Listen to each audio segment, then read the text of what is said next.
ଧର୍ମପଦ ମୋ ପୁଅ କୁଆଡେ ଆସିଛୁ? କାହାକୁ ଖୋଜୁଛୁ ତୁ?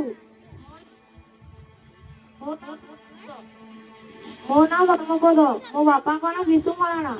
ସେ ମନ୍ଦିର ତିଆରି କରିବାକୁ ଆସିଛନ୍ତି। ସେ ମନ୍ଦିର ତିଆରି କରିବାକୁ ଆସିଛନ୍ତି ଯେ ଏପର୍ଯ୍ୟନ୍ତ ଘରକୁ ଯାଇନି।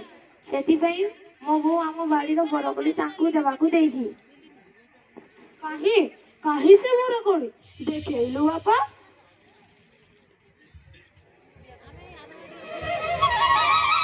ଏଇ ଦେଖ।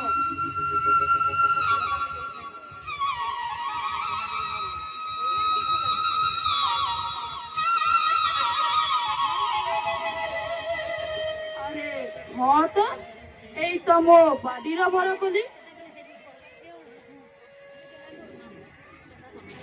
ହଁ, ମୁଁ ତତେ ଠିକ୍ ଚିହ୍ନି ପାରୁଛି।